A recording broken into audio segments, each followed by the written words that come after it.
الحمد للہ وکفی وسلام علی عبادہ الذین اصطفی اما بعد اعوذ باللہ من الشیطان الرجیم بسم اللہ الرحمن الرحیم ومن اصدق من اللہ قیلا وقال اللہ تعالی فی مقام آخر الا ان وعد اللہ حق سبحان ربک رب العزت عما یصفون وسلام علی المرسلین والحمد للہ رب العالمین اللہم صلی علی سیدنا محمد وعلی آل سیدنا محمد وبارک وسلم۔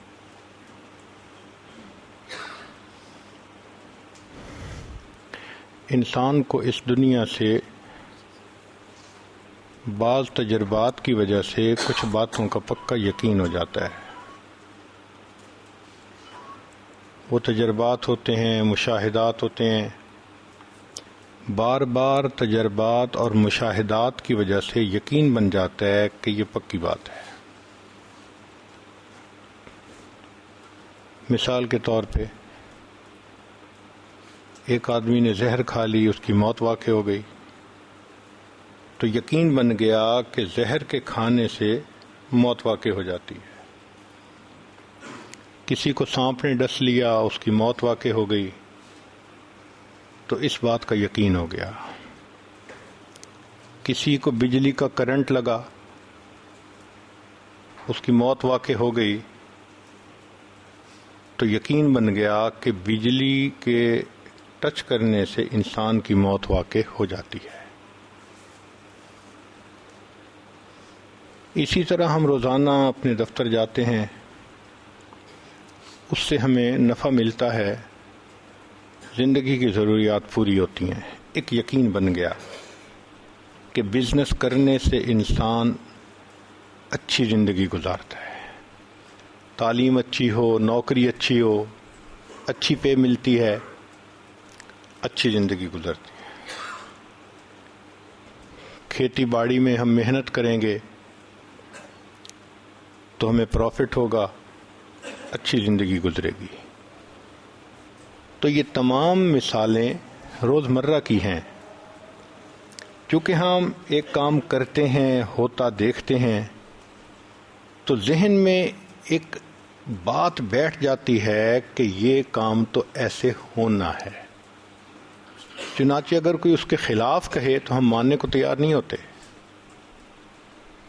اور اتنا ڈرتے ہیں کہ اگر کوئی کہے کہ یہ 1000 چھوٹے چھوٹے پیس مٹھائی کے ہیں، صرف ایک میں زہر ہے، باقی سب بالکل ٹھیک ہیں، تو آپ کھائیے، تو ہم کبھی بھی ہاتھ آگے نہیں بڑھائیں گے، اتنا یقین ہوتا ہے۔ کوئی کہے جی کہ یہ سانپ ہے، آپ ہاتھ لگائیے، کبھی بھی قریب نہیں جائیں گے، دور سے دیکھ کے بھاگیں گے۔ تو جب انسان کو تجربات اور مشاہدات کی وجہ سے یقین ہوتا ہے تو اس کے مطابق انسان اپنا کام کرتا ہے۔ اس کو کہتے ہیں نظر کا راستہ، کہ دیکھ کر پھر بات کو ماننا۔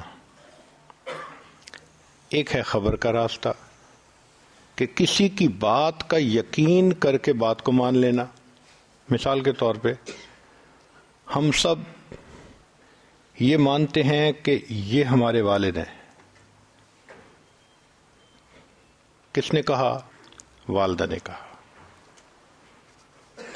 تو والدہ کے کہنے پر ہم نے تسلیم کر لیا کہ جی یہ ہمارے والد ہیں۔ کبھی کسی نے گواہ مانگے؟ کبھی کسی نے پوچھا کہ کوئی عینی شاہد؟ ضرورت ہی نہیں، جب والدہ نے کہہ دیا۔ اب ہماری والدہ سچ بھی بولتی ہے، مصلحت کے تحت جھوٹ بھی بول سکتی ہے، بندہ بشر ہے نا۔ لیکن نبی علیہ الصلوۃ والسلام جو کچھ اللہ رب العزت کی طرف سے لے کر آئے، ان پر اعتماد کرتے ہوئے اس شریعت کو مان لینا، اس کو ایمان کہتے ہیں۔ وہ تو صادق الامین تھے۔ تو ایک ہے نظر کا راستہ، ایک ہے خبر کا راستہ، کہ نبی علیہ السلام نے فرما دیا ہم مانتے ہیں جنت ہے جہنم ہے، ہم مانتے ہیں کہ خدا موجود ہے، اس نے اتنی کتابوں کو اتارا، انبیاء کو بھیجا، ہم ہر چیز کو مانتے ہیں۔ تو یہ خبر کا راستہ ہے کہ جس سے ہم بات کو مانتے ہیں۔ چنانچہ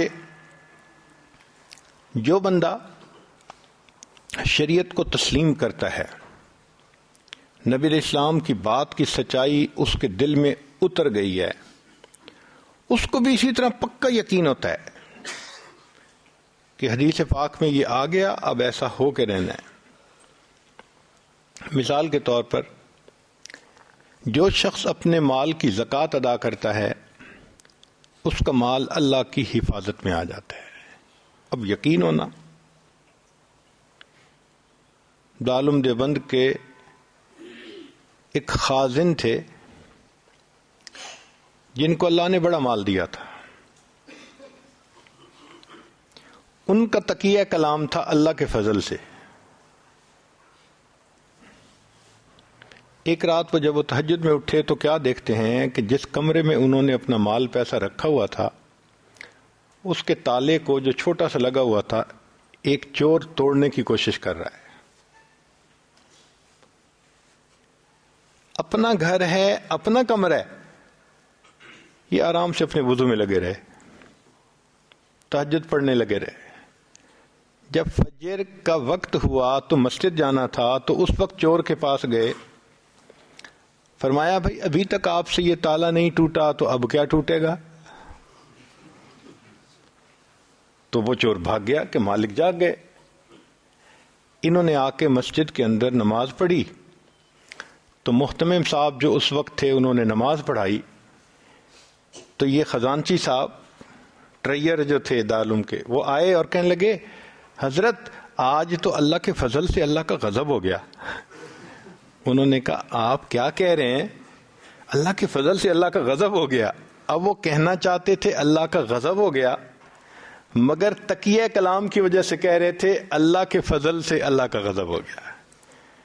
پھر جب پورا واقعہ سنا تو انہوں نے کہا کہ بھئی جب اٹھ گئے تھے تو شروع سے ہی آپ نے چور کو کیوں نہ بھگا دیا؟ وہ کہنے لگے مولانا آپ سے میں نے سنا تھا جو پوری زکوٰۃ دیتا ہے اس کا مال اللہ کی حفاظت میں ہوتا ہے۔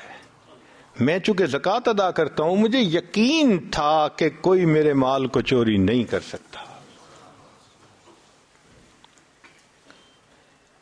تو حدیث مبارکہ کے اوپر اتنا یقین ہونا کہ یہ 100% پکی بات ہے۔ چنانچہ حدیث پاک سے ثابت ہوتا ہے کہ جو انسان حرام مال کماتا ہے اس کے نتیجے میں اللہ تعالیٰ اس کی اولاد کو نافرمان بنا دیتے ہیں۔ ہم آنکھوں کے سامنے مثالیں دیکھ سکتے ہیں، کتنے لوگ حرام کماتے ہیں اور ان کی اولادیں ان کے سامنے نافرمانی کرتی ہیں، پھر کہتے ہیں جی پتہ نہیں بچے افلاطون بن گئے ہیں، ہماری تو سنتا نہیں مانتا نہیں۔ بھئی تم اللہ کی نہیں سنتے اور مانتے، اولاد تمہاری کیسے سنے اور مانے گی؟ تو یقین ہو جانا۔ چنانچہ حدیث پاک سے ثابت ہوتا ہے کہ جو آدمی سود استعمال کرتا ہے اس کا مال برباد ہو جاتا ہے۔ ہم نے اس زندگی میں اپنی آنکھوں سے 20 بندوں کو بینکرپٹ ہوتے دیکھا۔ سود کا کام شروع کیا، کاروبار ہی ڈوب گیا۔ تو ان باتوں کا اس لیے یقین ہونا کہ اللہ کے حبیب صلی اللہ علیہ وسلم نے فرما دیا ہے، یہ ہے خبر کا راستہ، پکی بات ہوتی ہے۔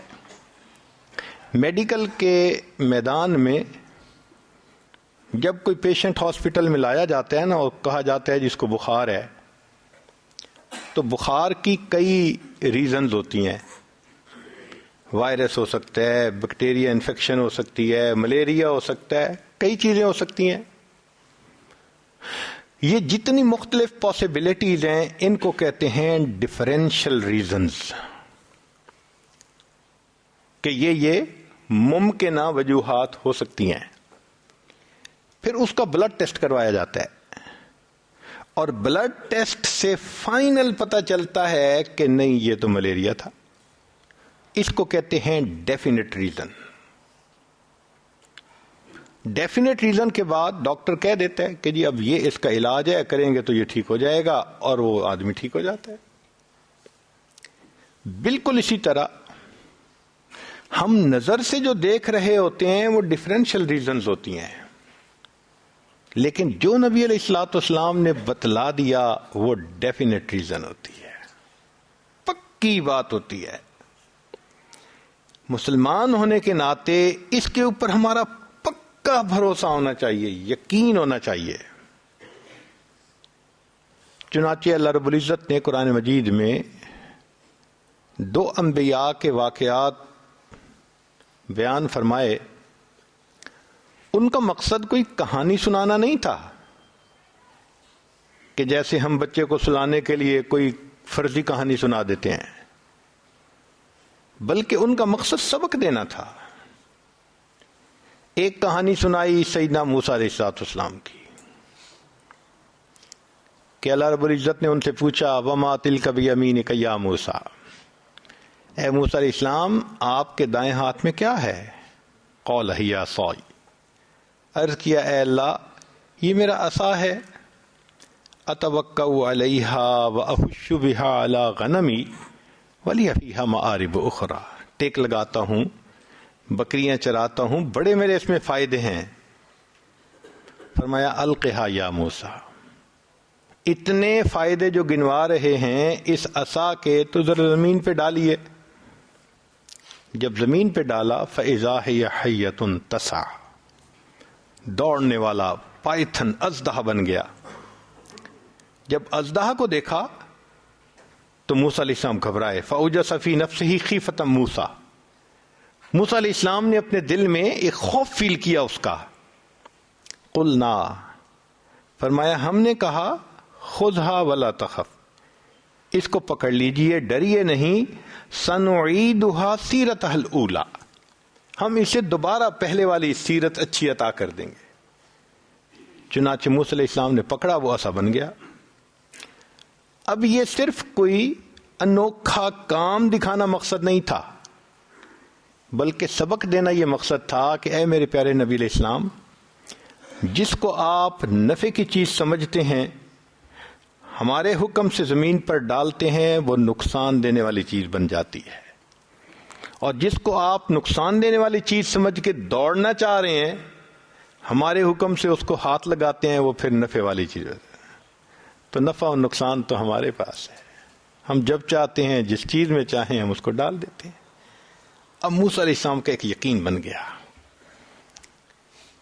جب یقین بنا تو نتیجہ کیا ہوا کہ اللہ رب العزت نے پھر اس کا پریکٹیکل بھی کروایا کہ اب ایک سبق سکھایا ہے تو ذرا بتائیے آپ نے کتنا سیکھا. چنانچہ 3 مواقع ایسے آئے کہ موسیٰ علیہ السلام نے ثابت کر دیا کہ میرے رب نے جو مجھے سبق سکھایا تھا میں نے اس کو 100% پکا یاد کیا ہوا ہے.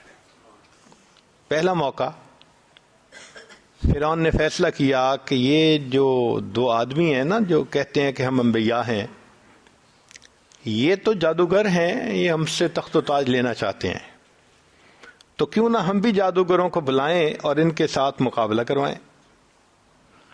چنانچہ جادوگروں کو بلا لیا گیا. جب جادوگروں نے رسیاں پھینکی,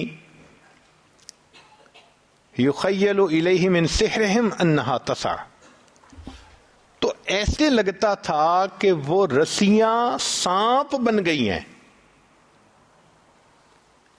اب ایسی صورتحال میں اگر عقل سے کوئی پوچھے کیا کرنا چاہیے, عقل کہے گی تم اکیلے ہو, سانپوں میں گھرے ہوئے ہو, تمہارے پاس صرف عصا ہے, ڈنڈا ہے, اس کو مضبوطی سے پکڑنا, جو سانپ تمہارے پاس آئے اس کو ڈنڈے سے سر کچل دینا. تمہارے بچنے کا ایک ہی طریقہ ہے. لیکن موسیٰ علیہ السلام کو حکم کیا ہو رہا ہے؟ اللہ فرما رہے ہیں اے میرے پیارے موسیٰ علیہ السلام اس عصا کو زمین پر ڈال دیجئے.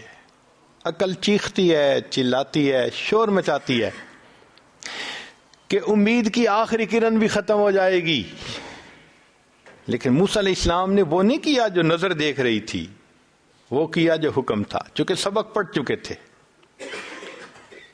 جیسے ہی نیچے ڈالا اللہ نے اس کو اژدہا بنا دیا اور اس نے ان تمام سانپوں کو کھا لیا۔ اللہ نے موسیٰ علیہ السلام کو کامیاب فرما دیا۔ دوسری مثال، سیدنا موسیٰ علیہ السلام اپنی قوم کو لے کر دریائے نیل کے کنارے پہنچے اور چاہتے ہیں کہ دریائے نیل کو عبور کر لیں، کراس کریں۔ اتنے میں پیچھے فرعون بھی اپنے لاؤ لشکر کو لے کے آ گیا۔ اب آگے پانی کا دریا، پیچھے انسانوں کا دریا، اور موسیٰ علیہ السلام اور ان کے ساتھی سینڈوچ بنے ہوئے ہیں۔ قال اصحاب موسیٰ انا لمدرکون، کہا موسیٰ علیہ السلام کے صحابہ نے کہ اب تو دھر لیے گئے، اب نہیں بچ پاتے۔ موسیٰ علیہ السلام کی ایک یقین بھری آواز اٹھی، کلا، ہرگز نہیں، ان معی ربی سیہدین، میرا رب میرے ساتھ ہے، وہ ضرور میری رہنمائی فرمائے گا۔ یقین بنا ہوا تھا نا۔ اب ایسی صورتحال میں عقل سے پوچھیں کیا کرنا چاہیے؟ عقل مشورہ دے گی کہ فرعون آ رہا ہے لشکر کے ساتھ، تمہارے پاس صرف ایک عصا ہے، ڈنڈا ہے، مقابلے کے لیے تیار ہو جاؤ، خوب ڈٹ کے مقابلہ کرو۔ شکست و فتح نصیبوں سے ہے ولے اے میر، مقابلہ تو دل ناتواں نے خوب کیا۔ لیکن جب موسیٰ علیہ السلام اللہ کی طرف متوجہ ہوتے ہیں، رب کریم کی طرف سے حکم آتا ہے ان اضرب بعصاک البحر، پانی پہ عصا ماریے۔ عقل چیختی ہے، چلاتی ہے، کہتی ہے کہ پانی پہ عصا مارنے سے کیا بنے گا، مارنا ہے تھوڑا ویٹ کرو، جب فرعون پہنچ جائے تو اس کے سر پہ دے مارنا۔ مگر حضرت موسیٰ علیہ السلام نے وہ کیا جو انہوں نے اوپر سے پیغام پایا۔ نتیجہ یہ ہوا کہ اللہ رب العزت نے 12 راستے بنا دیے اور بنی اسرائیل اس میں سے آرام سے پار ہو گئے، اللہ نے ان کو محفوظ فرما دیا۔ پھر ایک تیسرا موقع آتا ہے، بنی اسرائیل وادی تیہ میں، پینے کو پانی نہیں، جینے کو پانی نہیں، تو قوم آ گئی، حضرت پانی نہیں ہے، کیسے جیئیں گے، کہاں سے پانی پیئیں گے؟ عقل سے بندہ سوچے کہ کیا کرنا چاہیے۔ عقل کہتی ہے کہ ایک ڈنڈا ہی تو ہاتھ میں ہے، اب یہ کریں کہ آپ آہستہ آہستہ زمین کو کھودیں، گڑھا بن جائے گا تو نیچے سے ہو سکتا ہے پانی نکل آئے، مگر خیال رکھنا کہ تمہارا ڈنڈا ٹوٹ نہ پائے، دوسرا نہیں ہے۔ اللہ رب العزت سے جب موسیٰ علیہ السلام پوچھتے ہیں کہ اللہ کیا کرنا چاہیے، فرمایا ان اضرب بعصاک الحجر، پتھر پہ مارے۔ پھر عقل چیختی ہے، شور مچاتی ہے کہ پتھر پر مارنے سے تو لکڑی ٹوٹ جائے گی، امید کی آخری کرن بھی ختم ہو جائے گی۔ مگر سیدنا موسیٰ علیہ السلام نے سبق پڑھا تھا، یاد تھا، انہوں نے وہی کیا جو رب کا حکم۔ نتیجہ کیا ہوا کہ پتھر میں سے چشمے جاری ہوئے اور اللہ نے بنی اسرائیل کو پانی عطا فرما دیا۔ تو موسیٰ علیہ السلام کا واقعہ بتا کر پھر آگے جو اللہ نے 3 مثالیں دیں، تو ان کا مقصد یہ تھا کہ جو ہماری ذات پر یقین کرتا ہے، دیکھو ہم کس طرح قدم قدم پہ اس کو کامیاب فرماتے ہیں۔ پھر اللہ رب العزت نے یہی سبق سیدنا ابراہیم علیہ السلام کو پڑھایا۔ انہوں نے پوچھا اللہ آپ مردوں کو کیسے زندہ کریں گے؟ فرمایا اولم تؤمن، کیا آپ ایمان نہیں رکھتے؟ قال بلا، اللہ 100% ایمان ہے، ولکن لیطمئن قلبی، دل کی تسلی کے لیے بات کر دی ہے۔ فرمایا اچھا تم اتنے اتنے پرندے لو، اور ان کے گوشت کو قیمہ بنا دو، آپس میں مکس کرو، اور وہ مختلف پہاڑوں کی چوٹیوں پہ رکھ کے آؤ، پھر ان کو اپنی طرف بلاؤ، یاتینک سعیا، دوڑتے ہوئے تمہارے پاس آئیں گے۔ ابراہیم علیہ السلام نے آنکھوں سے دیکھا کہ وہ پرندے زندہ ہوئے اور آئے، ایک یقین بن گیا۔ اللہ رب العزت نے ایک سبق پڑھانا تھا، پھر بعد میں ان کو امتحان میں بھی ڈالنا تھا، پریکٹیکل لینا تھا اس کا۔ اب یقین تو بن گیا، مگر جو ابراہیم علیہ السلام کا امتحان تھا وہ بہت مشکل تھا۔ اللہ تعالیٰ فرماتے ہیں وَإِذِ ابْتَلَىٰ إِبْرَاهِيمَ رَبُّهُ بِكَلِمَاتٍ، اور ابراہیم علیہ السلام کو اس کے رب نے بعض چیزوں میں آزمایا، فَأَتَمَّهُنَّ، وہ 100% اس میں کامیاب ہوئے، 100% نمبر لیے انہوں نے۔ ایک بڑا امتحان یہ تھا، قوم بتوں کو پوجتی تھی، تو وہ موسیٰ حضرت ابراہیم علیہ السلام کو بھی ایک میلے میں لے جانا چاہتی تھی، تو ابراہیم علیہ السلام نے کہہ دیا انی سقیم، میری طبیعت ٹھیک نہیں۔ کئی مرتبہ انسان فزیکلی بیمار ہوتا ہے اور کئی مرتبہ اس کی طبیعت نہیں چاہتی کسی کام کو کرنے کو، تو انہوں نے فرما دیا بھائی میری طبیعت تمہارے ان کاموں سے بیزار ہے، میں ٹھیک فیل نہیں کر رہا۔ قوم چلی گئی۔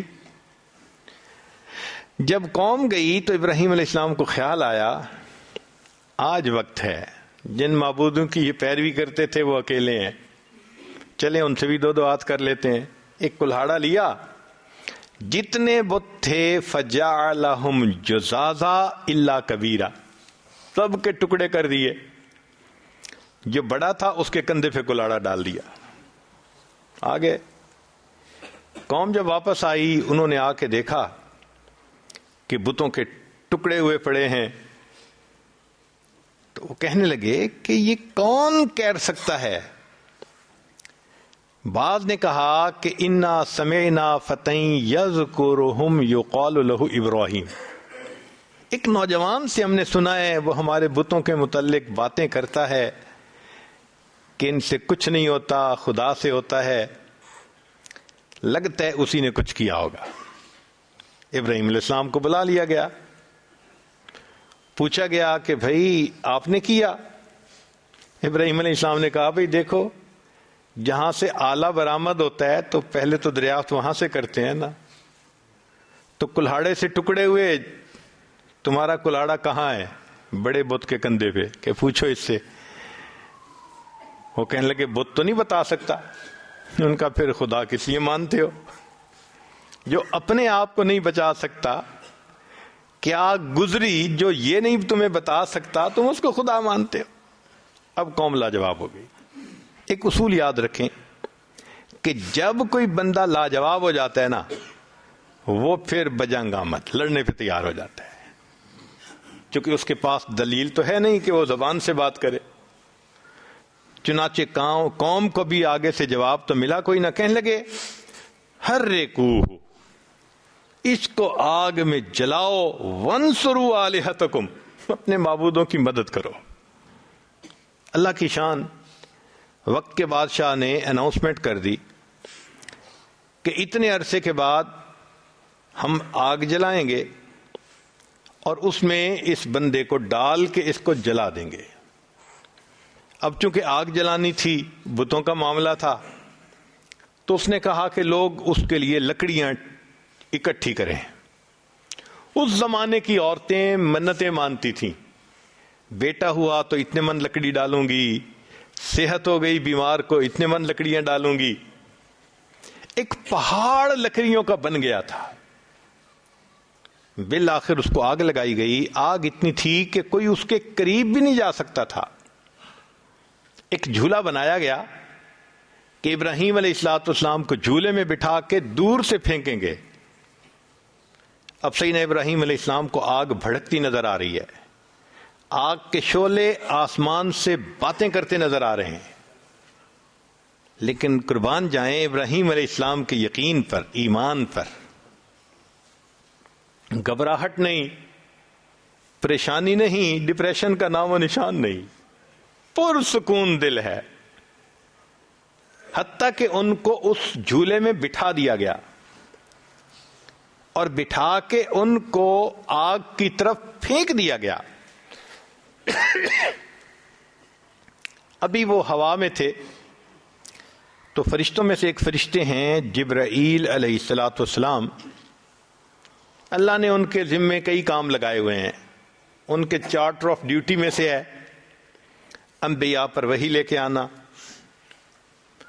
ان کے چارٹر آف ڈیوٹی میں سے ہے انبیاء کی ایمان والوں کی مدد کرنا. ان کی چارٹر آف ڈیوٹیز میں سے ہے اناؤنسمنٹ کرنا. مؤذن بھی ہیں فرشتوں کے. اللہ جب کسی سے محبت کرتے ہیں دعا جبرائیل، اے جبرائیل میں فلاں سے محبت کرتا ہوں، وہ آواز لگاتے ہیں، آسمانوں کے فرشتے محبت کرنے لگ جاتے ہیں. وہ آواز زمین پر لگاتے ہیں، بندے محبت کرتے ہیں. ثم یودع لہ القبول فی الارض. تو یہ بھی جبریل علیہ السلام کا کام ہے. لیلۃ القدر میں فرشتوں کے ساتھ اترنا، یہ بھی جبریل علیہ السلام کا کام ہے. اب چونکہ ایمان والوں کی مدد کرنا ان کا منصب ہے تو وہ اللہ رب العزت سے پوچھتے ہیں، اے کریم آقا، آپ کے پیارے خلیل آگ میں ڈالے جا رہے ہیں، کیا میں مدد کر سکتا ہوں؟ جیسے ہم دفتروں میں آج پوچھتے ہیں نا جی کین آئی ہیلپ یو، تو جبریل علیہ السلام نے بھی آفر کی کہ کیا میں مدد کر سکتا ہوں. اللہ رب العزت نے فرمایا ہاں جاؤ پوچھو، اگر آمادہ ہیں تو کرو. تو جبریل علیہ السلام آتے ہیں اور آ کے ابراہیم خلیل اللہ سے اس وقت پوچھتے ہیں اللہ کا حاجہ، کیا آپ کو میری مدد کی ضرورت ہے؟ What can I do for you؟ ابراہیم علیہ السلام کا یقین دیکھیے، ایک فرشتہ پوچھ رہا ہے میں آپ کی مدد کر سکتا ہوں، اور وہ آگے سے سوال پوچھتے ہیں کہ کیا اللہ رب العزت کو علم ہے کہ میں اس حال میں ہوں؟ جبریل علیہ السلام نے کہا ہاں. فرمانے لگے حسبی سؤالی علمہ بحالی. یہ جو ہے نا کہ اللہ کو پتہ ہے میں اس حال میں ہوں، اس علم نے تیرے سامنے مجھے سوال کرنے سے روک لیا ہے. میں جب رب کو پتہ ہے تو بس کافی ہے. اللہ اکبر. ابراہیم علیہ السلام نے ثابت کر دیا کہ یقین یہ ہوتا ہے اور محبت نبھانا اس کو کہتے ہیں. رب کریم نے بھی قرآن مجید میں خوش ہو کے فرما دیا وَإِبْرَاهِيمَ الَّذِي وَفَّى، میں ابراہیم بڑا وفادار نکلا.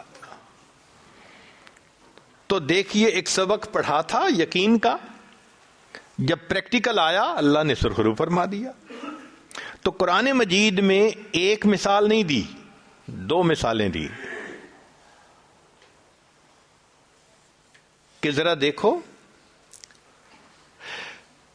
اگر ان انبیاء کے ساتھ اللہ نے خیر کا معاملہ کیا، تم بھی اگر اللہ کے حکموں پر چلو گے اللہ تمہارے ساتھ بھی خیر کا معاملہ کریں گے. ہم اس کی تلاوت تو کرتے ہیں، کبھی ان کے سبق کو سمجھنے کی کوشش کی ہم نے؟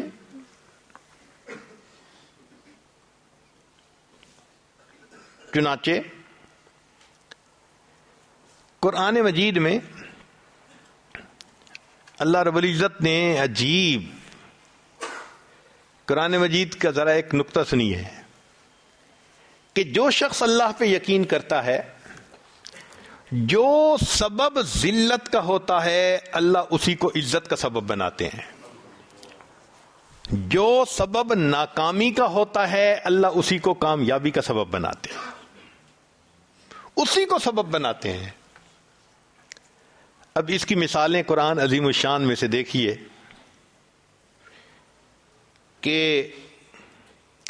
حضرت موسیٰ علیہ الصلوۃ والسلام کی والدہ اپنے بیٹے کو دریائے نیل کے اندر ڈال کے آتی ہیں. تو حضرت موسیٰ علیہ السلام کی والدہ کا دل غم زدہ جو ہوا تو سبب کیا بنا؟ پانی بنا.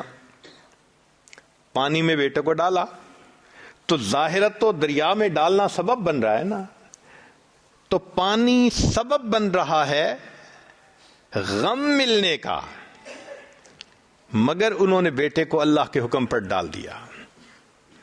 پھر ذرا غور کیجئے کہ بنی اسرائیل کو اللہ نے نجات دی فرعون سے، چاہتے تو جیسے قارون کو زمین میں دفن کیا تھا فرعون کو بھی دفن کر دیتے، چاہتے تو فرعون کو ویسے ہی موت آ جاتی، مگر نہیں، اللہ تعالیٰ نے فرعون کے ساتھ کیا کیا؟ فرعون کو پانی میں ڈبو کے مارا۔ کیسے موت آئی؟ پانی میں ڈوب کے مرا۔ کیوں؟ کہ میری ایک بندی نے میرے اوپر یقین کر کے بیٹے کو پانی میں ڈالا تھا، آج اس کا دل غمزدہ ہو رہا ہے۔ موسیٰ علیہ السلام کی والدہ، ایک وقت آئے گا میں اسی دریا کے پانی کو تیرے لیے خوشی کا سبب بنا دوں گا۔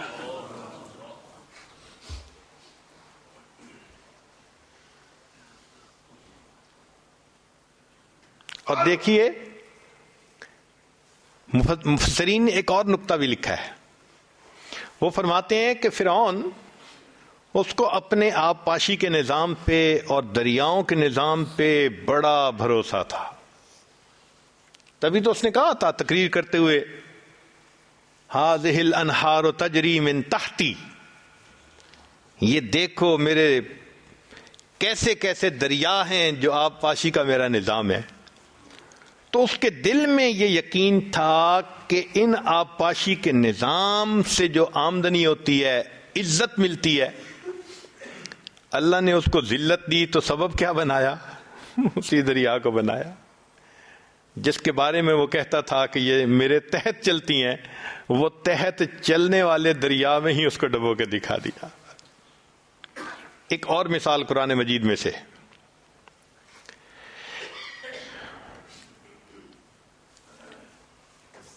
جب یوسف علیہ السلام کے بھائیوں نے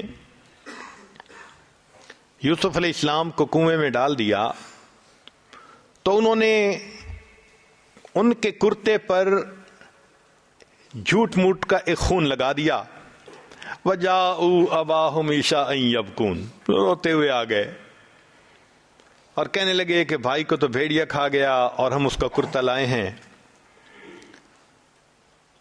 تو یعقوب علیہ السلام کو جو دکھ پہنچا تو ظاہری سبب کیا تھا؟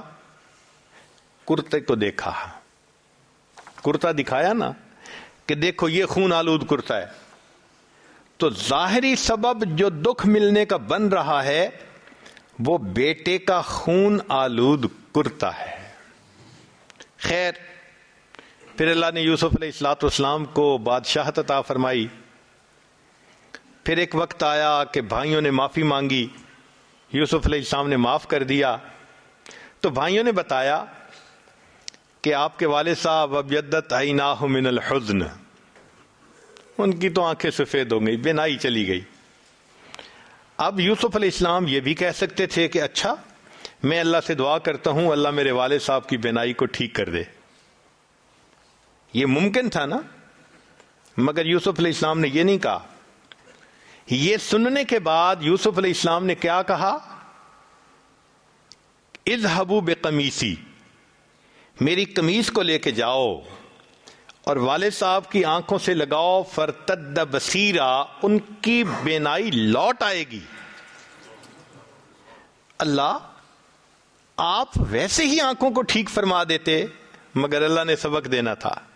اے میرے یعقوب علیہ السلام، آپ کو غم ملا تھا بیٹے کے خون آلود کرتے کو دیکھ کر، اب انہی کا کرتا آ رہا ہے، آنکھوں سے لگائیں گے، بینائی لوٹے گی، پھر بیٹا دوبارہ مل جائے گا۔ تو جو ذلت کا سبب ہوتا ہے اللہ اس کو عزت کا سبب بنا کے دکھا دیتے ہیں۔ اصول فطرت ہے کہ ہر ایکشن کا ایک ری ایکشن ہوتا ہے۔ To every action there is always equal and opposite reaction. اس کو ہم مانتے ہیں، سائنس اس کے اوپر کام کرتی ہے۔ قرآن مجید میں بھی یہی اصول فطرت ہے کہ جیسی کرنی ویسی بھرنی، جیسی کرنی ویسی. اس کو کہتے ہیں شریعت کی نظر میں جزا من جنس العمل. جیسا عمل کریں گے اللہ ویسا ہی اس کو بدلہ دیں گے. چنانچہ قرآن مجید سے اس کی چند مثالیں ایک طالب علم ہونے کے ناطے.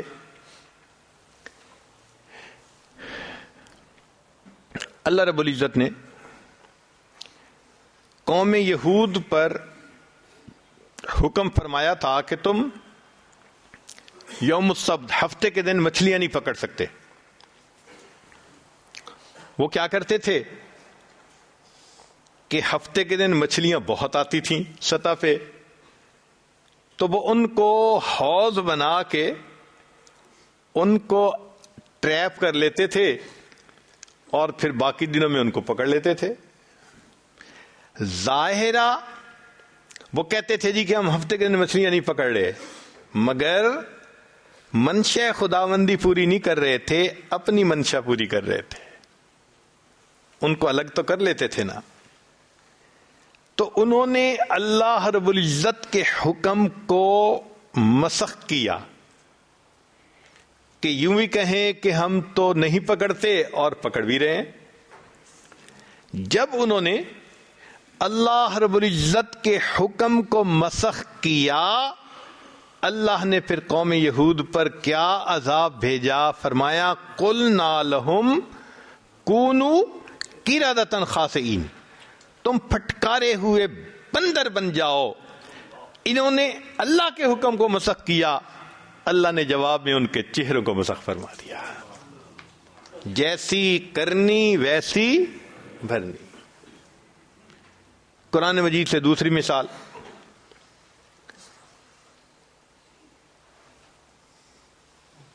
ایمان والے جب جائیں گے تو اللہ نے ان کے لیے جنت میں بہت لذت کی چیزیں بنائی ہوں گی،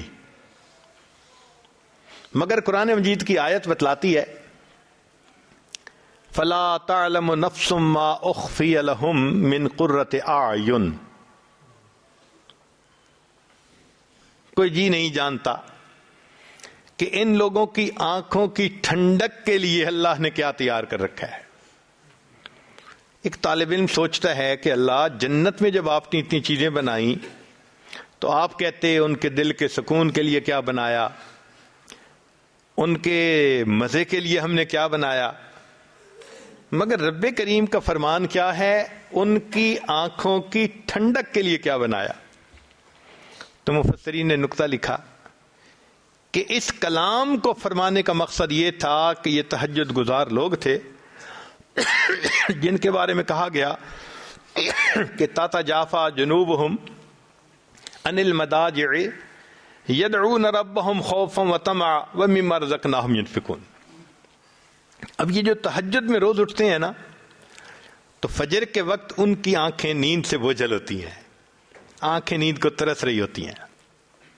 کیونکہ ان تہجد گزاروں کی تہجد پڑھنے سے آنکھیں بوجھل ہوتی تھیں، آنکھیں نیند کو ترستی تھیں.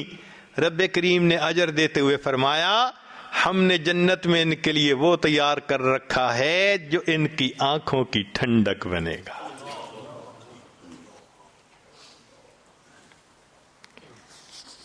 قرآن مجید سے تیسری مثال، قیامت کے دن جب مجرم لوگ اللہ کے سامنے کھڑے ہوں گے تو اللہ رب العزت فرماتے ہیں وَلَوْ تَرَىٰ إِذِ الْمُجْرِمُونَ نَاكِسُو رُءُوسِهِمْ عِنْدَ رَبِّهِمْ.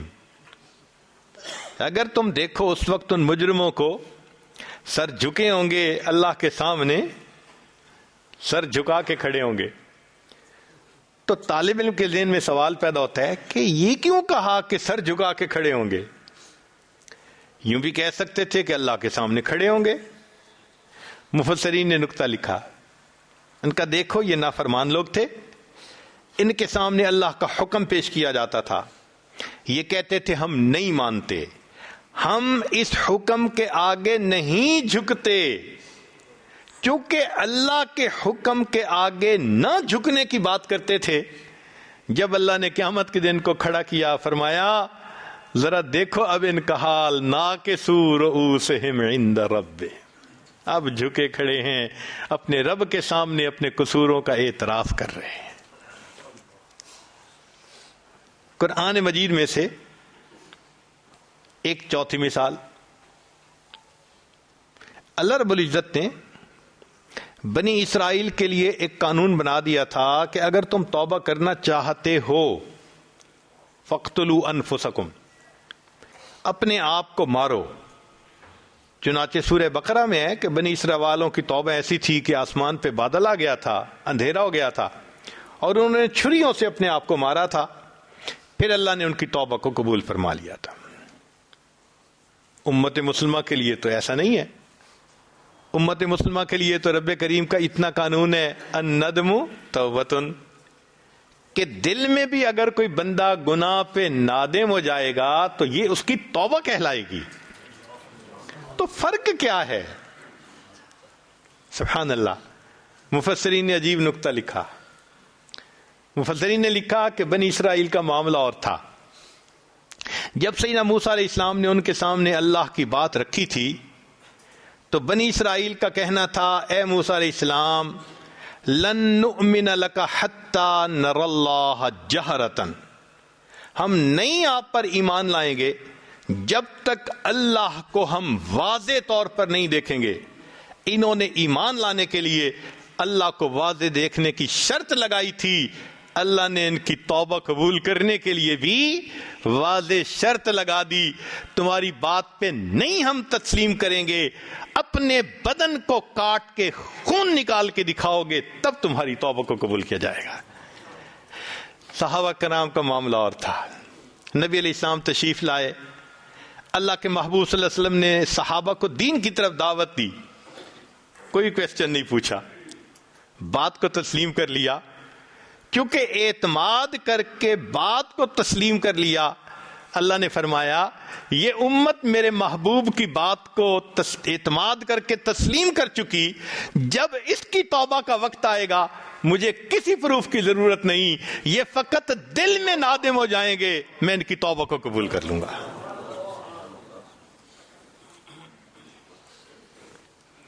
قرآن مجید سے ایک اور مثال، مختلف قوموں پہ مختلف عذاب آئے، کسی کی شکل بدلی گئی، کسی کو ایک چیخ آئی سب مر گئے، کسی پر بجلی کڑکی، کسی کو زمین میں دھسایا گیا، کسی کو پانی میں ڈبویا گیا. ایک قوم ہے قوم لوط، جس کو کہتے ہیں لوط علیہ السلام کی قوم، ان کے اوپر ذرا انوکھا سا عذاب آیا کہ ان کو اللہ رب العزت نے جبریل علیہ السلام کو بھیجا اور زمین کے ٹکڑے کو کاٹ کر آسمانوں تک لے گئے اور وہاں سے جا کے زمین اس کو الٹ دیا. بھئی یہ معمول سے ہٹ کے عذاب، کیا حکمت ہے اس میں؟ مفسرین نے لکھا، بات سمجھ میں آتی ہے. اس قوم کے اندر بیماری کیا تھی کہ یہ لواطت کے مرتکب ہوتے تھے. اللہ رب العزت نے مرد کو فاعل بنایا، یہ اس کو مفعول بناتے تھے، تو اللہ کی ترتیب کو الٹتے تھے. جب انہوں نے اللہ کی ترتیب کو الٹا، اللہ فرماتے ہیں فجعل عالیہا سافلہا، ہم نے بھی ترتیب کو الٹ دیا، جو ان کے اوپر کا حصہ تھا نیچے کر دیا، نیچے کے حصے کو ہم نے اوپر کر دیا. سبحان اللہ، کیا عظیم کلام ہے اللہ رب العزت کا. ایک اور مثال، قوم عاد نے اپنی طاقت کے نشے میں آ کر کہا تھا من اشد منا قوہ، ہماری جیسا کون ہے طاقت والا. اور واقعی تھے بھی بڑے طاقت والے. وَتَنْحِتُونَ مِنَ الْجِبَالِ بُيُوتًا، پہاڑوں کو کھود کے گھر بناتے تھے، ایسے لہیم و شہیم تھے. تو ان کو بڑا مان تھا اپنی طاقت پہ. اور اللہ تعالیٰ تصدیق بھی کرتے ہیں لم یخلق مثلھا فی البلاد، کہ ایسی قوم طاقت والی شہروں میں نہیں پیدا ہوئی. پھر تو جب بندے کو طاقت کا نشہ ہوتا ہے نا، وہ سمجھتا ہے کہ بس اب کوئی میرا کچھ نہیں بگاڑ سکتا. خیر اللہ نے ان کے اوپر ہوا بھیجی، فارسلنا علیہم ریحا صرصرا، اور وہ ہوا ایسی تھی کہ مومن کو تو محسوس ہوتا تھا بڑی مزے کی ہوا ہے، ذرا گریبان بھی کھول دو کہ اچھی ہوا لگے. اور کافر کے لیے وہ اتنی تیز تھی کہ پٹخ پٹخ کے زمین پہ ان کو مارتی تھی، حتیٰ کہ ان کی لاشیں زمین پر ایسے بکھری پڑے تھی کہ انہم اعجاز نخل خاویہ، جیسے کھجوروں کے تنے زمین پہ پڑے ہوتے ہیں. اب ان کو اس طرح کا عذاب دیا ہوا کا. مفسرین نے لکھا جی ان کو طاقت پہ ناز تھا، یہ سمجھتے تھے ہمارے قدم بہت جمے ہوئے ہیں. اللہ نے فرمایا اچھا میں تمہیں دکھاتا ہوں تمہارے قدم کتنے جمے. ہوا کو بھیجوں گا، قدم اکھڑیں گے، پٹک کے زمین پہ مارے گی اور تمہاری موت واقع ہو جائے گی. جیسا ان کا عمل ویسے ان کو جزا. قرآن مجید سے ایک اور مثال، زلیخا نے بند کمروں میں یوسف علیہ السلام پہ الزام لگایا، چنانچہ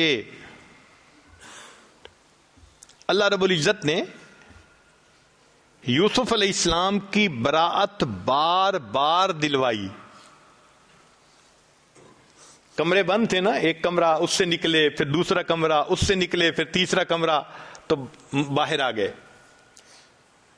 تو اللہ رب العزت نے بھی ویسا ہی معاملہ کیا کہ یوسف علیہ السلام کی جو براءت تھی، جو صداقت تھی، اس کی بھی ایک نہیں گواہی دلوائی، کئی گواہیاں دلوائیں. سب سے پہلے گواہی تو بچے نے دی کہ بھئی قمیص کو دیکھو، پیچھے سے پھٹی ہے تو عورت کا قصور، آگے سے پھٹی ہے تو مرد کا قصور. قمیص کو دیکھا تو پیچھے سے پھٹی تھی، چنانچہ بچے کی گواہی سے پتہ چل گیا کہ عورت کا قصور تھا، یوسف علیہ السلام سچے تھے، سچائی واضح ہو گئی. مگر رب کریم نے صرف یہیں تک نہیں، پھر دوبارہ اس کے خاوند سے گواہی دلوائی، اور خاوند نے اپنی بیوی کو کہا کہ انک کنت من الخاطئین، کہ میں جو یہ سارا معاملہ دیکھ رہا ہوں نا، تو میری فائنڈنگ یہ ہے کہ قصور تیرا ہی ہے. بری ہونے کی دوسری گواہی، اور پھر اسی صورت میں بری ہونے کی تیسری گواہی اللہ نے خود زلیخا کی زبان سے دلوائی. کہنے لگی انا راودتہ عن نفسہ فاستعصم، میں نے یوسف علیہ السلام کو بہکایا تھا مگر وہ میرے بہکاوے میں نہیں آیا، اپنی بات پہ پکا رہا. تو اللہ رب العزت نے دیکھیں بند کمروں میں الزام تھا، جیسے ایک ایک کرتے پردہ کھولتے ہیں نا، تو 3 گواہیاں دلوا کر بات کو پکا کر دیا. مگر ایک مثال اور بھی ہے، وہ ہے سیدہ مریم کی. بی بی مریم غسل کرنے کے لیے جا رہی ہیں مکاناً شرقی یا مشرق کی جانب، تو اچانک ایک بھرپور نوجوان انسان دیکھا.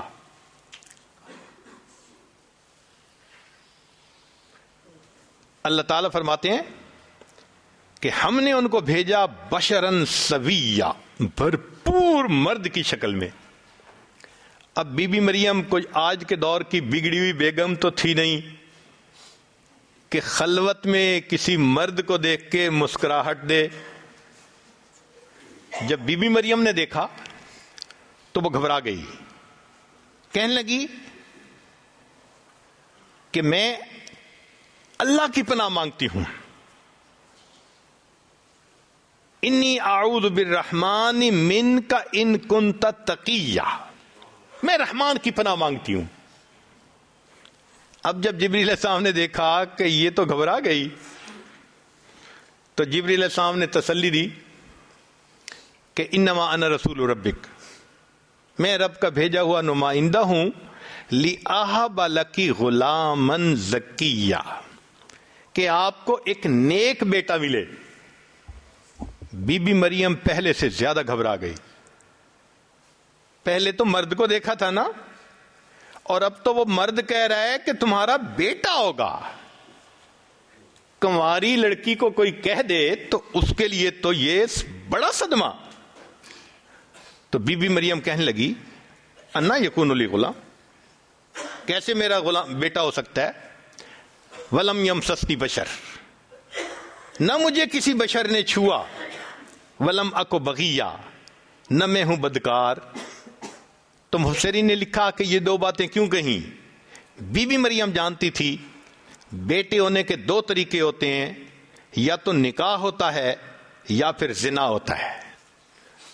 تو دو باتوں کا رد کیا، ولم یمسسنی بشر، نہ تو ہے میرا نکاح، ولم اکو بغیہ، نہ کیا میں نے زنا، میرا بیٹا کیسے ہو سکتا ہے؟ تو جبریل علیہ السلام نے پھر بتایا کہ جی آپ کو بیٹا پروردگار نے دینا ہے، کسی زلفوں والی سرکار نے نہیں دینا، کیوں گھبراتی ہو؟ چنانچہ بی بی مریم حاملہ محسوس ہونے لگی۔ اوہ، یہ بی بی مریم کے لیے ایک اذیت کا معاملہ تھا۔ جس بچی نے اعتکاف کی حالت میں زندگی گزاری ہو، جوانی کی عمر تک عبادت کرتے کرتے پہنچی ہو، پوری کمیونٹی کو پتہ ہے، آج اگر وہ اپنے آپ کو حاملہ محسوس کر رہی ہے تو اس کے دل کی کیا کیفیت ہوگی؟ چنانچہ ہارے ہوئے جرنیل کی طرح بی بی مریم ایک طرف ہٹ کے بیٹھ گئیں اور کہنے لگیں یا لیتنی مت قبل ھذا وکنت نسیا منسیا، اے کاش اس واقعے کے ہونے سے پہلے میں مر گئی ہوتی، میں کوئی بھولی بسری چیز ہوتی۔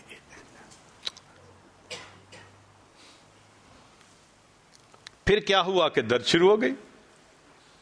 اب اللہ رب العزت نے ان کو ایک کھجور کے درخت کے نیچے پہنچا دیا۔ بات شاید لمبی ہو جائے گی، قصہ کوتا، ان کے ہاں بچے کی ولادت ہو گئی۔ جب بچے کی ولادت ہوئی تو بی بی مریم فاتت بہ قومہا تحملو، بچے کو اٹھا کے لے آئی اپنے گھر، اپنے قوم کے لوگوں کے پاس۔ قالو، کہنے لگے یا مریم لقد جئت شیئا فریا، یہ کیا طوفان چیز اٹھا کے لے آئی؟ وہ تو توقع نہیں نہ کرتے تھے، یہ کیا چیز اٹھا کے لے آئی؟ اب بی بی مریم پہلے سے غمزدہ تھی، اوپر سے لوگوں کے بہتان نے اور پریشان کر دیا۔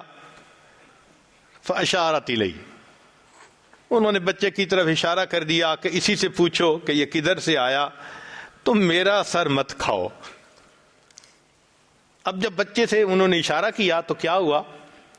بچے نے بولنا شروع کر دیا، انی عبد اللہ آتانی الکتاب وجعلنی نبیا وجعلنی مبارکا اینما کنت واوصانی بالصلاة والزکاة ما دمت حیا وبرا بوالدتی ولم یجعلنی جبارا شقیا ذلک عیسی ابن مریم۔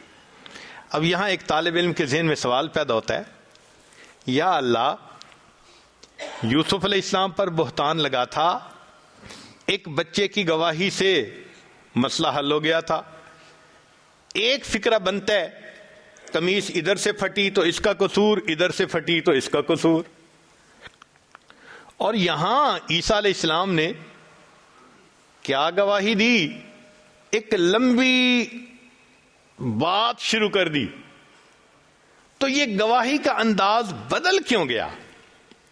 محدثین نے نکتہ لکھا، وہ فرماتے ہیں دیکھو یوسف علیہ السلام پر ایک عورت، ایک فرد نے الزام لگایا تھا، فرد کے اس الزام کو رد کرنے کے لیے اللہ نے ایک گواہ کو پیش کر دیا تھا، بچے کو.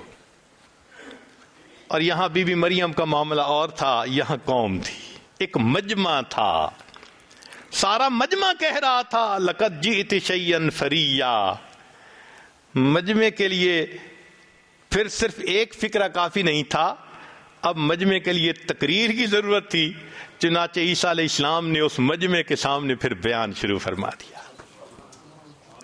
گواہی کا انداز دیکھو کیسا ہے.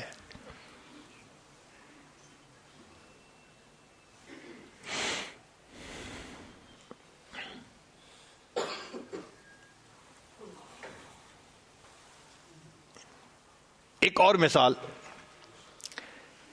قرآن مجید میں اللہ رب العزت نے جہاں زناکار کا تذکرہ کیا وہاں فرمایا کہ وَيَخْلُدْ فِيهِ مُحَانًا، ہمیشہ ہمیشہ کا عذاب. اب یہ جو ہے نا خالدین فیہا، یہ تو لفظ کفار کے لیے استعمال ہوا ہے کہ ہمیشہ ہمیشہ جہنم میں رہیں گے، اور یہی لفظ زناکار کے لیے استعمال ہوا. تو طالب علم کے ذہن میں ایک سوال پیدا ہوتا ہے کہ آخر کیوں یہ لفظ استعمال کیا کہ اتنا لمبا عذاب ہوگا؟ مفسرین نے جواب لکھا اس لیے کہ جب آپس میں ناجائز تعلق تھے نا، روز یقین دلاتے تھے ہم کبھی ایک دوسرے کو نہیں چھوڑیں گے، ہم ہمیشہ ایک دوسرے سے محبت کرتے رہیں گے. کیونکہ قول یہ تھا ہمیشہ ایک دوسرے سے محبت کریں گے. اللہ نے فرمایا اچھا پھر میں جہنم میں بھی ہمیشہ ہمیشہ کا عذاب دوں گا، جیسی کرنی ویسی. آخری بات، ایک آخری مثال قرآن مجید سے. سورہ فیل میں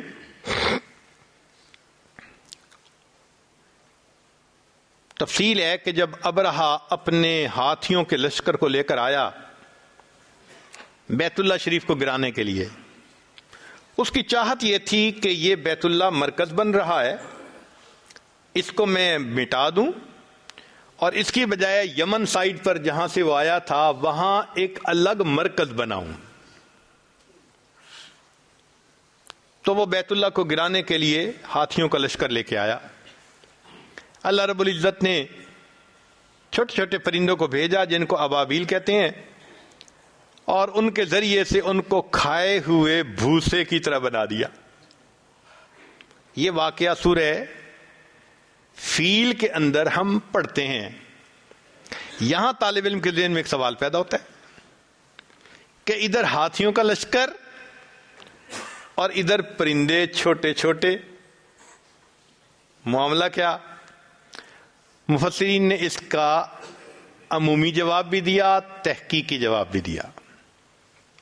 عمومی جواب تو یہ دیا کہ جانوروں میں سے عام طور پر ہاتھی سب سے زیادہ مضبوط جانور سمجھا جاتا ہے.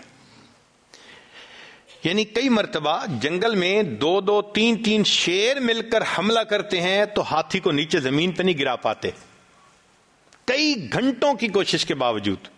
یہ اتنا سٹیبل جانور ہوتا ہے. تو ہاتھیوں میں سے، تو جانوروں میں سے یہ سب سے بھاری بھرکم مضبوط جانور تھا جو ابرہا لے کے آیا تھا بیت اللہ کو گرانے کے لیے. اللہ نے فرمایا اچھا پھر جانداروں میں یہ جو پرندہ ہوتا ہے نا، یہ نازک سی جان ہوتی ہے، تم سب سے قوی کو لے کے آئے ہو، میں تمہارے مقابلے میں سب سے کمزور ننھی سی جان چڑیا کو بھیجتا ہوں اور دیکھو تمہارے ہاتھیوں کی کیا گت بناتا ہوں. سمجھ میں آتا ہے؟ لیکن ایک تحقیقی جواب ہے، وہ اس سے بھی زیادہ اچھا. وہ تحقیقی جواب یہ تھا کہ مفسرین نے لکھا کہ اصل میں ابرہا چلا تھا اس چیز کو مٹانے کے لیے جس کو اللہ نے عزت دی، اور اس کو عزت دلانے کے لیے جس کی کوئی عزت اللہ کے ہاں نہیں تھی، تو وہ ترتیب خداوندی کو الٹنے چلا تھا۔ جس کی حیثیت نہیں اس کو معزز بنا دے، جو عزت والا ہے اس کو نیچے لے آئے۔ تو اللہ کی بنائی ہوئی ترتیب کو بدلنے چلا تھا۔ اللہ تعالیٰ چاہتے تو ہاتھیوں کو زمین میں دھسا دیتے، ہاتھیوں میں کوئی بیماری پیدا کر دیتے، کوئی بھی طریقہ اختیار کر سکتے تھے، مگر نہیں، شریعت کے اندر جزا من جنس العمل۔ اللہ رب العزت نے فرمایا اچھا تم میری بنائی ہوئی ترتیب کو الٹنے کے لیے چلے ہو، اب رہا آج میں بھی اپنی ترتیب کو بدل دیتا ہوں۔ عام ترتیب یہ ہے، انسان صیاد ہوتا ہے، پرندے اس کا نشانہ ہوتے ہیں، صید ہوتے ہیں، لیکن آج میں ترتیب بدلوں گا، میرے پرندے صیاد ہوں گے، انسان تو ان کا شکار بنے گا۔ پرندوں نے کیسے ٹھیک ٹھیک نشانے لگائے، ترمیہم بحجارہ۔ تو سمجھ میں بات آتی ہے کہ جیسی کرنی ویسی بھرنی۔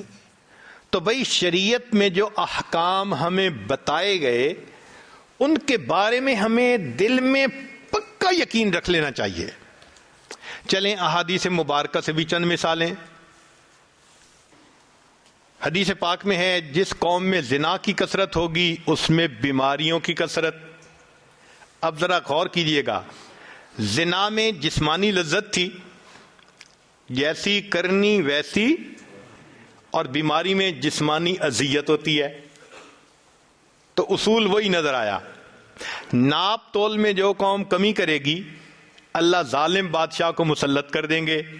ناپ تول کی کمی میں اونچ نیچ ہوتی ہے، اور جب بادشاہ ظالم ہوتا ہے تو بھی حقوق کے اندر اونچ نیچ ہوتی ہے۔ جو زکوٰۃ نہیں دے گا اللہ اس کو بارش کو روک دیں گے۔ کیوں؟ زکوٰۃ نہ دی، غربا متاثر ہوئے، اللہ نے بارش کو روک دی، امراء متاثر ہوئے، نہ فصل ہوئی نہ باغ کا پھل ہوا۔ فرمایا وعدہ خلافی کرو گے تو ہم قوموں کو تمہارے اوپر مسلط کر دیں گے۔ کیوں؟ وعدہ خلافی بے وفائی ہوتی ہے۔ فرمایا تم میرے ساتھ بے وفائی کرو گے ہم تمہیں بے یار و مددگار کر دیں گے، دشمن کو تمہارے اوپر مسلط کر دیں گے۔ جو قوم حکم خدا کو توڑے گی ان میں خون ارزاں ہو جائے گا۔ کیوں؟ انہوں نے حکم خدا کو بے قیمت سمجھ کے توڑا، اللہ نے انسانوں کے جانوں کی قیمت ہی ختم کر دی، مولی گاجر کی طرح کترے جاتے ہیں۔ تاریخ سے مثالیں ملتی ہیں۔ حضرت زید لانو نے اپنے والد کو چھوڑا تھا، صحابہ میں سے یہی صحابی تھے جن کو زید بن محمد کہلایا گیا۔ تو دیکھو کیسی جزا ملی، باپ کو چھوڑا، محبوب صلی اللہ علیہ وسلم کو کا نام اللہ نے والد کے نام پہ دیا۔ سلمان فارسی لانو نے وطن کو چھوڑا تھا، خاندان کو چھوڑا تھا، نبی علیہ السلام نے فرمایا السلمان منا اہل البیت، اہل بیت کو چھوڑا تھا، اہل بیت میں شامل ہو گئے۔ عبداللہ ذوالبجادین رضی اللہ عنہ، چچا نے ان کے جسم کو ننگا کر دیا تھا اور گھر سے دھکا دیا تھا۔ جب ان کی وفات ہوئی نبی علیہ السلام نے ان کے کفن کے لیے اپنی چادر عطا فرما دی تھی۔ تیرا بدن میرے دین کے لیے ننگا ہوا، میں اپنے محبوب صلی اللہ علیہ وسلم کی چادر سے تیرے بدن کو ڈھانپ کے دکھاؤں گا۔ تو اللہ کے ہاں ایک قانون ہے، تو ہمیں چاہیے کہ ہم اللہ کے وعدوں پر بھروسہ کریں۔ ہم تو مرد ہیں، عورتوں کو بھروسہ تھا اللہ کے وعدوں پر۔ چنانچہ میں واقعہ سنا کے بات مکمل کرتا ہوں، سنیے گا ذرا۔ حضرت موسیٰ علیہ الصلوۃ والسلام کی والدہ کو اللہ تعالیٰ نے فرمایا کہ اپنے بیٹے کو پانی میں ڈال دو۔ ماں اپنے بیٹے کے بارے میں بہت کیئرفل ہوتی ہے، واچفل ہوتی ہے، رسک نہیں لیتی، مگر اللہ تعالیٰ فرماتے ہیں وَلَا تَخَافِي وَلَا تَحْزَنِي، ڈرنا بھی نہیں گھبرانا بھی نہیں، اِنَّا رَادُهُ إِلَيْكَ، ہم اسے تمہارے پاس لوٹائیں گے، وَجَائِلُوهُ مِنَ الْمُرْسَلِينَ، ہم نے اسے رسولوں میں سے بنانا ہے۔ اب جب موسیٰ علیہ السلام کی والدہ کو یہ اللہ کا پیغام ملا، الہام ہوا، تو وہ یقین کر گئیں، بچے کو ڈال دیا۔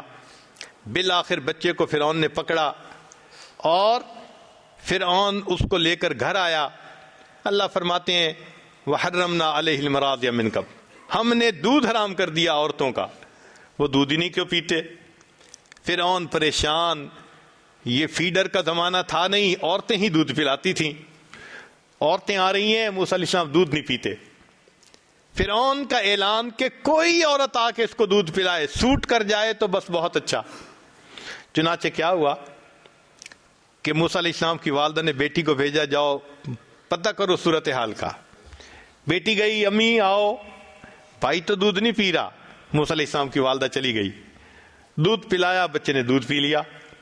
فرعون نے کہا بس اب اس عورت کو واپس نہیں جانے دینا، یہ محل میں رہے گی۔ 2-3 دن تو موسیٰ علیہ السلام کی والدہ محل میں رہیں، پھر فرمانے لگیں بھائی اپنا گھونسلہ اپنا، کچا ہو یا پکا، میں تو اپنے گھر جاتی ہوں۔ فرعون کہنے لگا سنو سنو، بچے کو بھی اپنے ساتھ لے جاؤ، وہیں دودھ پلا دینا، میں تمہاری تنخواہ تمہارے گھر پہنچا دیا کروں گا۔ اللہ قرآن مجید میں فرماتے ہیں فَرَدَدْنَاهُ إِلَىٰ أُمِّهِ، ہم نے موسیٰ علیہ السلام کو لوٹا دیا ان کی والدہ کے پاس، کئی تقر عینها، اس کی آنکھیں ٹھنڈی ہوں، وَلِتَعْلَمْ، اور وہ جان لے ان وعد اللہ حق، کہ اللہ کے وعدے سچے ہیں۔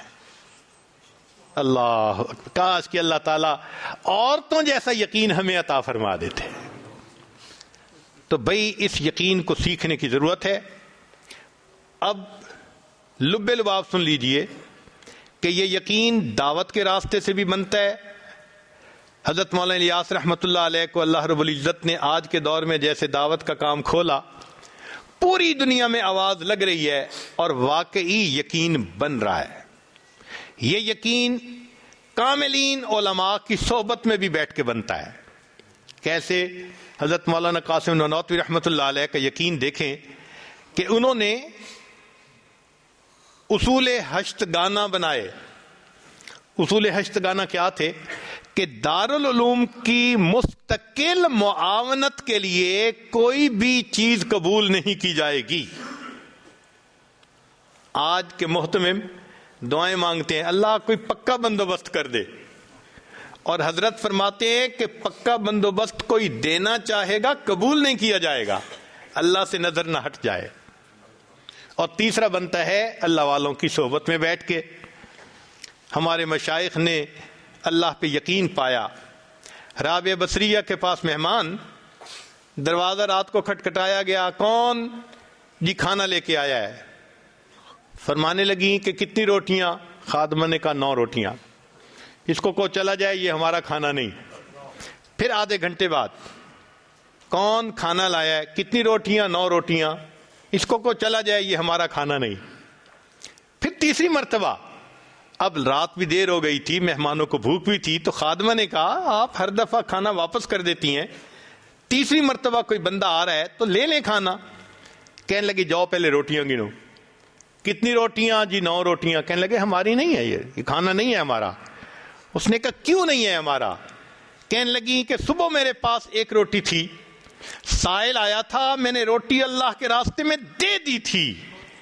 میرے رب کا وعدہ ہے من جاء بالحسنۃ فلہ عشر امثالھا، جو 1 نیکی لائے گا میں 10 اس کو جو ہے نا وہ دوں گا۔ میں نے 1 روٹی دی تھی، مجھے اس کے بدلے 10 ملنی چاہیے، یہ 9 ہیں۔ جب انہوں نے یہ کہا خادمہ نے ہاتھ جوڑ دیے، کہنے لگے 10 ہی ہیں، 1 میں نے اپنے لیے رکھ لی تھی۔ عورت ہو کے اللہ کے وعدوں پہ ایسا بھروسہ تھا۔ اللہ تعالی ہمیں بھی اپنے وعدوں پہ بھروسہ عطا فرمائے تاکہ بقیہ زندگی ہم یقین کامل کے ساتھ زندگی گزاریں۔ بتوں سے تجھ کو امیدیں، خدا سے نہ امیدی۔ بتوں سے تجھ کو امیدیں، خدا سے نہ امیدی، مجھے بتا تو صحیح اور کافری کیا ہے۔ اللہ رب العزت ہمیں یقین کامل عطا فرمائے۔ وآخر دعوانا ان الحمد للہ رب العالمین۔ سبحان ربی العلی الوہاب، اللہم صلی علی سیدنا محمد وعلی آل سیدنا محمد وبارک وسلم۔ اے کریم آقا، ہم آپ کے عاجز مسکین بندے ہیں، ہمارے گناہوں کو معاف فرما، خطاؤں سے درگزر فرما، عیبوں کی پردہ پوشی فرما۔ میرے مولا، ہم ڈھل مل یقین کی زندگیاں گزارتے پھر رہے ہیں، تذبذب کی زندگی ہے۔ اللہ ہمیں اپنے وعدوں پہ کامل بھروسہ عطا فرما۔ اے کریم آقا، ایمان میں مضبوطی عطا فرما۔ اے اللہ، ہمیں معصیت کی ذلت سے محفوظ فرما، ہمیں طاعات کی عزت عطا فرما۔ کریم آقا، ہم پر رحمت کی نظر فرما۔ اے اللہ، اس مجمع کے اٹھنے سے پہلے سب کے گناہوں کو معاف فرما۔ اے اللہ، سب کو اپنے مقبول بندوں میں شامل فرما۔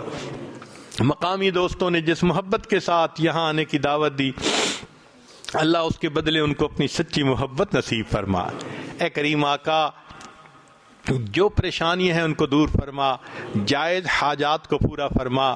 کریم آقا، ہماری ان دعاؤں کو اپنی رحمت سے قبول فرما۔ ہمارے والدین عزیز اقارب مشائخ جو فوت ہو چکے ان کی مغفرت فرما، جن کی آپ نے مغفرت کر دی، قرب کے اعلیٰ درجات عطا فرما۔ ربنا تقبل منا انک انت السمیع العلیم تب علینا انک انت التواب الرحیم۔ صلی اللہ تعالی علی حبیبہ سیدنا محمد وآلہ واصحابہ اجمعین برحمتک یا ارحم الراحمین۔